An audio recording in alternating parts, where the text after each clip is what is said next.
Let me just read this. It's a little paragraph here, this nice little stat. Median savings for all employed adults between ages 21 and 64 amounted to $955. That's insane. The nonpartisan think tank found, tapping data from the U.S. Census Bureau survey of income and program participation. For workers who do have retirement savings, the median balance stands at $40,000, the group found, a far cry from the roughly $1.5 million that Americans say they need to retire comfortably. Telling me a lot of people are kind of behind, right? Or it could be a lot of people are maybe aren't ready for this, and I've seen another statistic where they're saying people are thinking they're going to have to work longer in their life. They're not going to really retire at the normal age that they thought they were going to be. So it kind of could be a little bit of a scary topic. Yeah. For some people, it can kind of be a little tough.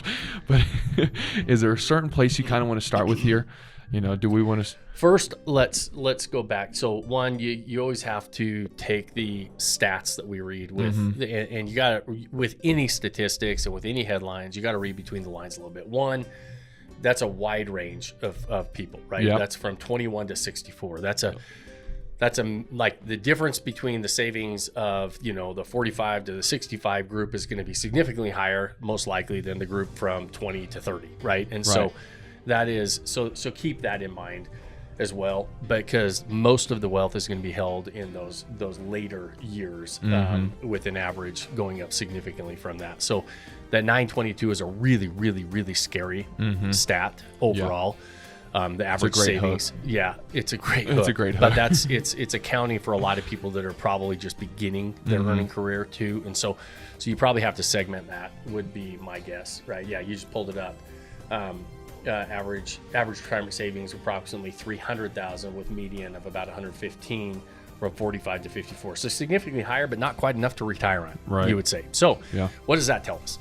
That tells us that the narrative we have been led to believe to be true, and the plan that we have been led to believe that we should follow is falling short, right? And so this plan of, invest into your 401k and think about your pensions and think about retirement, and at the end of the day, you work till you're 65 and you're going to tap into that and everything's going to be great. That's not the case. You're not going to most likely have enough money at the end of the day on average. And so what does that tell us? Like, what is it? So obviously we've been kind of, marching to the beat of a different drummer when we start to say, hey, listen, we're going to go against the narrative. We're going to go against this plan that's been laid out for us, because we're starting to recognize this plan doesn't work. Right. And I think a lot of people underestimate what they can do in a 5 to 10 year time horizon by just changing the plan, right? I think there's a lot of people who think, well, obviously the younger you are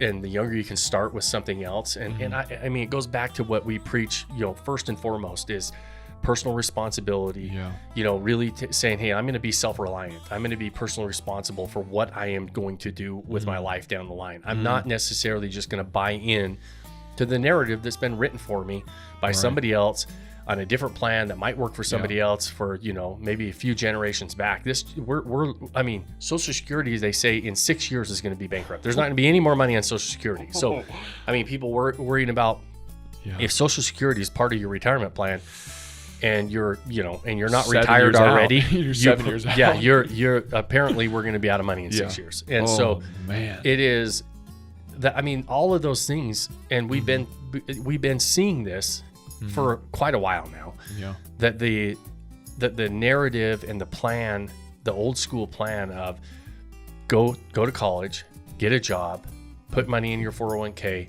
for 40, 45 years, and then you're going to have enough to retire. At the end of the day, that plan's not working for us. We're not putting enough away to make that plan work. And so with everything going up, we have to say, okay, where can I get better leverage? Where can I get, what are some other things that I can do on my own to start to build my own retirement, start taking control of my own funds, right? And so obviously short-term rentals are one asset class, right? But that doesn't mean it's the end-all be-all. What I think the real key here is that what everybody is doing is not working. Right. And so we have to start to say, okay, what are some of the things we can do different? Short-term rentals happen to be one of those things you can do different. Right. Doesn't mean it's going to be the right fit for everybody. We love it, and it can be. But what the most important thing is, you got to start thinking differently. You got to start thinking, hey, maybe I shouldn't rely on somebody else. Maybe I shouldn't rely on employers, government, different, financial advisors that are just going to do the traditional route and of saving in my 401k. And most of the time, what we're finding when we look at the averages, when the median retirement savings is $115,000 from the 45 to 65-year-old crowd, that's a pretty sobering statistic. Not as bad as the $955 that we saw with the whole group, but it's not that good.